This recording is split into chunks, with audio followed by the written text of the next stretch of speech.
ದಿನದಿಂದ ದಿನಕ್ಕೆ ಶಬರಿಮಲೆಗೆ ಹೋಗುವಂತಹ ಭಕ್ತಾದಿಗಳ ಸಂಖ್ಯೆ ಹೆಚ್ಚಳವಾಗಿದ್ದು ಭಕ್ತಾದಿಗಳನ್ನು ನಿಭಾಯಿಸುವುದೇ ಕಷ್ಟವಾಗಿ ಹೋಗಿದೆ.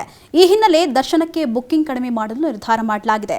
ಡಿಸೆಂಬರ್ 25 ಮತ್ತು 26ರಂದು ಆನ್ಲೈನ್ ಬುಕ್ಕಿಂಗ್ ಸಂಖ್ಯೆಯನ್ನು ಕಡಿಮೆ ಮಾಡುವುದರ ಜೊತೆಗೆ ಈ 2 ದಿನ ಸ್ಪಾಟ್ ಬುಕ್ಕಿಂಗ್ ತೆರವುಗೊಳಿಸಲಾಗ್ತಾ ಇದೆ. ಅಂದಹಾಗೆ ಸಾಮಾನ್ಯ ದಿನಗಳಲ್ಲಿ ಆನ್ಲೈನ್ ಬುಕ್ಕಿಂಗ್ನಲ್ಲಿ 70,000 ನಿಗದಿಪಡಿಸಲಾಗಿತ್ತು. ಆದರೆ ಡಿಸೆಂಬರ್ 25ರಂದು ಸಂಜೆ ತಂಗಾಂಗಿ ಘೋಷಯಾತ್ರೆ ಸನ್ನಿಧಾನ ತಲುಪಲಿದೆ. ಅಂದು ಸಂಜೆ 6:30ಕ್ಕೆ ಅಯ್ಯಪ್ಪನಿಗೆ ತಂಗಾಂಗಿ ತೋಡಿಸಿ ದೀಪಾರಾಧನೆ ನಡೆಯಲಿದೆ. ಈ ವೇಳೆ ಹೆಚ್ಚು ಭಕ್ತಾದಿಗಳು ಬರುವಂತಹ ಸಾಧ್ಯತೆಗಳು ಇರೋದ್ರಿಂದ ಆನ್ಲೈನ್ ಬುಕ್ಕಿಂಗ್ ಸಂಖ್ಯೆಯನ್ನು 54,444ಕ್ಕೆ ಸೀಮಿತಗೊಳಿಸಲಾಗ್ತಾ ಇದೆ.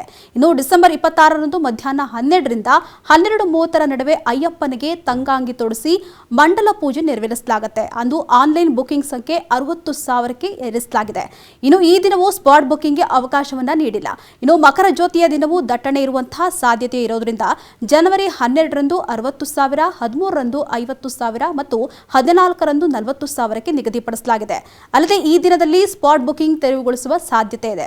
ಅಲ್ಲದೆ ಶಬರಿಮಲೆಗೆ ಬರುವಂತಹ ಭಕ್ತಾದಿಗಳಿಗೆ ವಾಹನಗಳಲ್ಲಿ ಅತಿಯಾದ ಅಲಂಕಾರ, ಕರ್ಕಶವಾದ ಹಾರ್ನ್ ಮಾಡೋದು, ಹೆಚ್ಚುವರಿ ಲೈಟ್, ಏರುಸ್ವರದ ಹಾಡುಗಳಿಂದ ಅಪಘಾತದ ಸಾಧ್ಯತೆ ಇದೆ. ಹೀಗಾಗಿ ಇವೆಲ್ಲದಕ್ಕೂ ಬ್ರೇಕ್ ಹಾಕಬೇಕು ಅಂತ ಕೇರಳ ಸಾರಿಗೆ ಇಲಾಖೆ ಆದೇಶವನ್ನು ಹೊರಡಿಸಿದೆ.